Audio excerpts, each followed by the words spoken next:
The other area that was primarily focused on by districts to increase the amount of money that they get was distributed learning.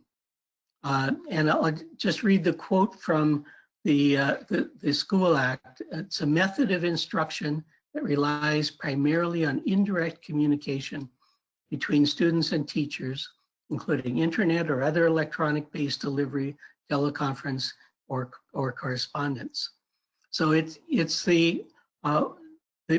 what we now call distributed learning was started as correspondence programs more than a century ago in this province.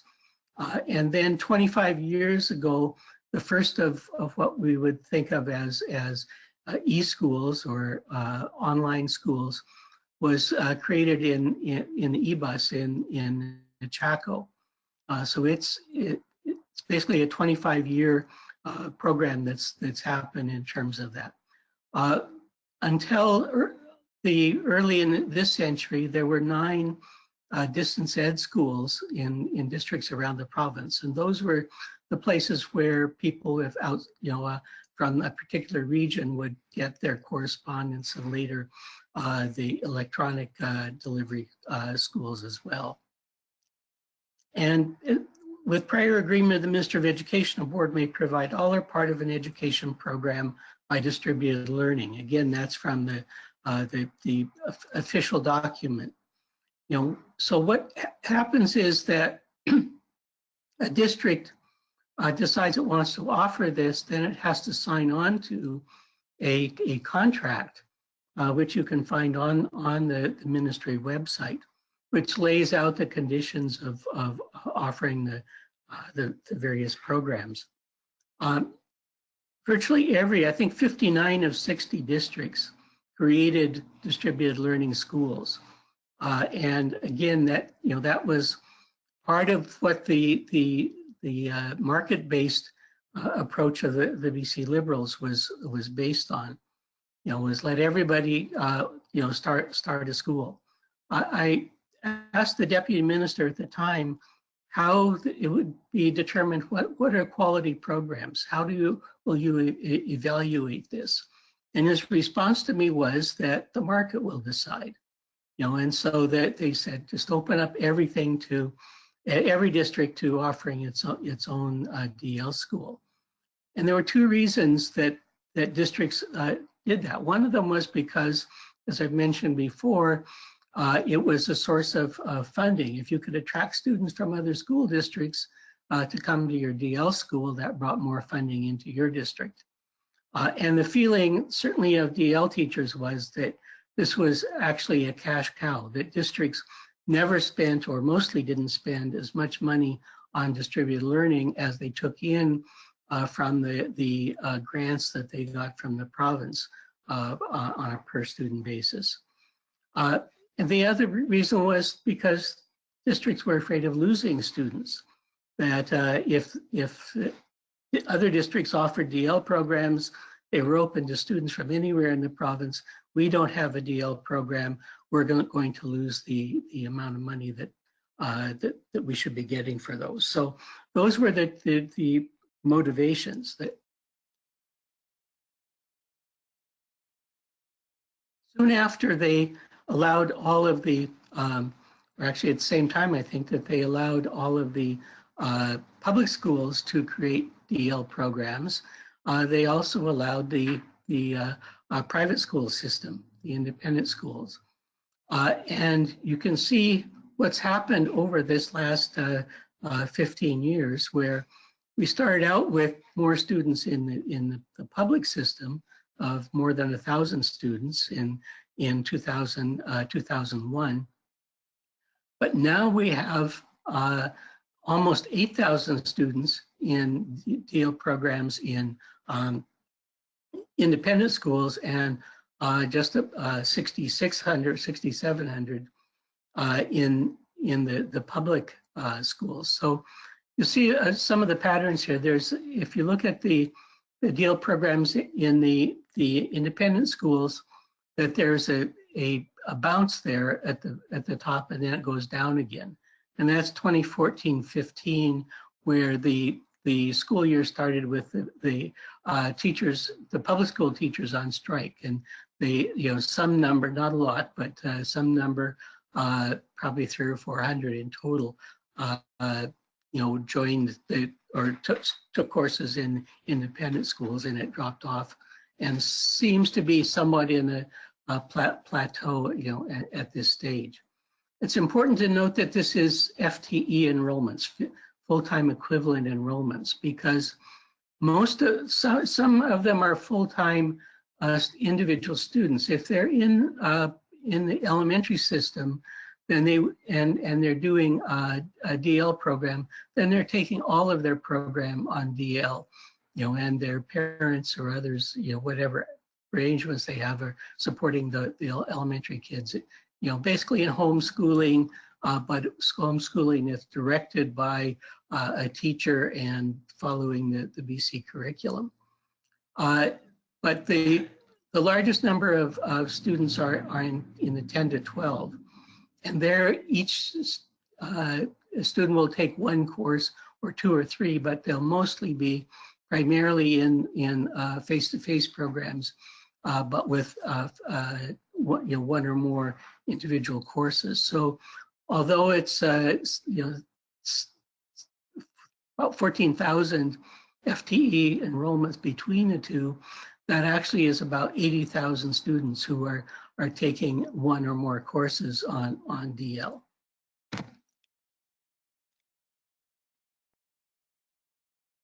So you see another pattern. It's clearly the enrollment in public school DL programs, has essentially plateaued. It came up to just over 1% of students taking DL programs, and stayed right about the same amount over basically the last decade. On the other hand, the percentage of students enrolled in DL programs in the private schools has increased. So almost 10% of what the enrollment that is reported of students in the independent schools, it's gone to about 10% of their students. So that represents a significant part of the increased enrollments that have been reported, over these years, and the increased grants that have come. It's more because of DL programs. That's where most of the growth has come, not in the face-to-face brick and mortar independent schools. It's probably a number of factors. One of them is that the DL programs, two of the DL programs in the independent schools recruit, a lot. And in fact, half of the students in DL independent schools are in only two of the schools. One of them is the Christian Heritage school that's located in Kelowna, and the other Self-Design, which is kind of a free school type of program where students have significant role in designing their programs. So that's where the recruiting has taken place.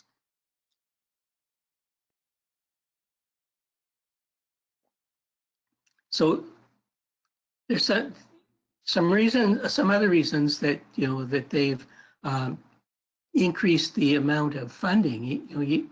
Even though the number of students may not have gone up as much, they actually are getting more funding. And it's always been a puzzle to me when I would see the province saying, there's an X increase in funding for public schools and Y increase in private schools, and that percentage was always more than in the public schools.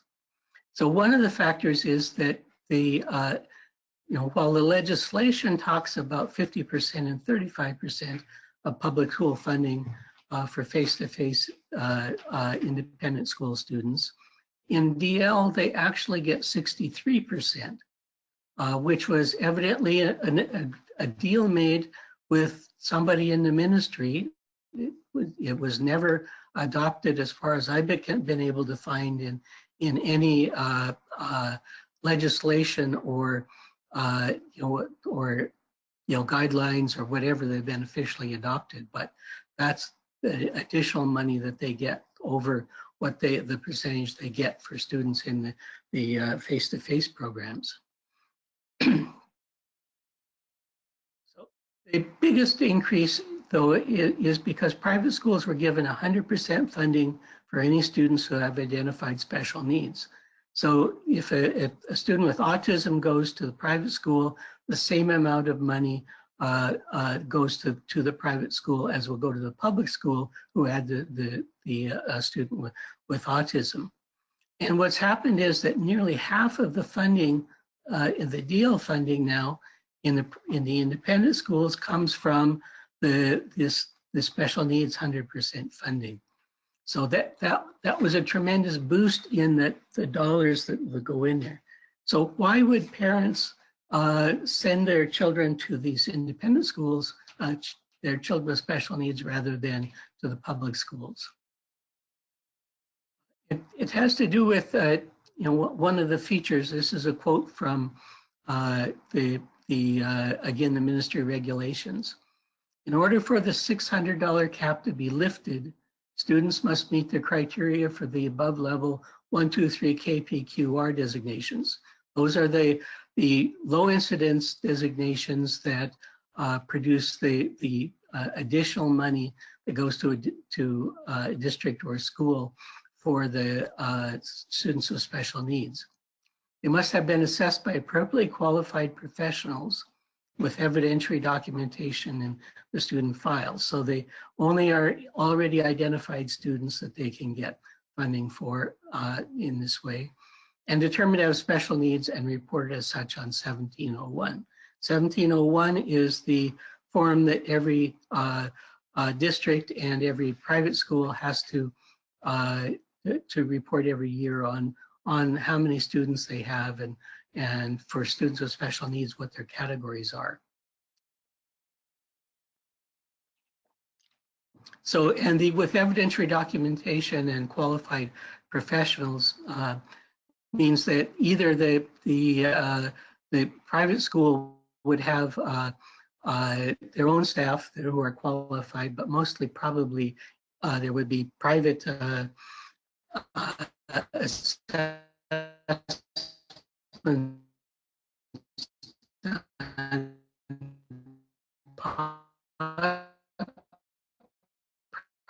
probably paid for by the parents, but possibly by the $100 both private and public school, the money that the district or the school can give to parents to purchase things like some kinds of supplies, but also musical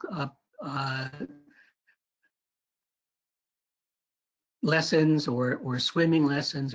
This is an ironic thing. If you send your kid to a public school and you're going to have swimming lessons, then you as the parent has to pay for it. But if you send them to a private school, or to a public DL school, then you can get the up to $600 spent on that. And some of the schools send out a prepaid card at the beginning of the year to the parent. That it's like a credit card that they can then spend, and then they're supposed to report what they spent the money on, and it has to fit within the criteria of what is allowed there. But there is no provision in the public school EL program for spending more than $600. In the private schools, there are, and that's where the parent can go out and find say if they have a child with autism, they can find a teacher's assistant who has ABA training and essentially hire them. They're paid for. They're paid for by the school, but the money is, or the students and the parents combine to or consult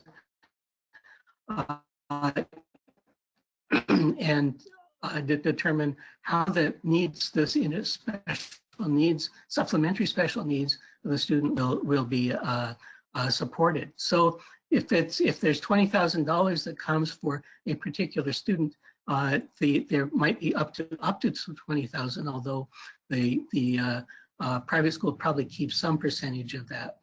And the parent then gets to arrange the extra supports that their child gets.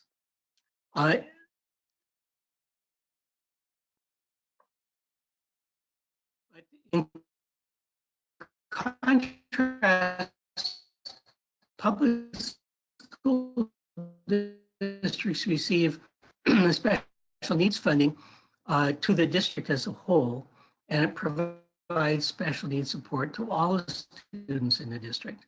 What's reported serving of special needs in the public school DL system, and that's a major motivator for parents to take their kids out of the public system and put them into the private system, because they can be assured that there will be a service directed to their child specifically, rather than to all the children in the district, a share of which comes back to that child. So it's that's leads to what we've seen of the tremendous increase in the number of students in DL private schools, and the amount of money increasing even more dramatically. So what's the option to keep kids in the public system? Well, it's pretty clear. It's to provide enough funding for special needs in public schools so they can offer an equivalent level of service to every child with special needs who is in a DL program. So in conclusion, the BC Liberal government encouraged marketing and competition for districts to get more resources they could get from government grants. The competition for revenue because of the austerity, because every district was short of what it needed to really provide the service, it drove districts to moving into what is essentially a marketing system within the public, as well as competition with the private schools. And third, the policies and rules by government have helped private schools gain significant numbers of students in distributed learning. If you'd like a copy of the PowerPoint, send me an email and I'll send that to you. I think these two examples are examples that probably are almost unknown and they certainly aren't the most obvious forms of privatization, but precisely because of that, it's important that we call attention to what is actually happening if we're going to maintain and improve the public school. Thank you very much.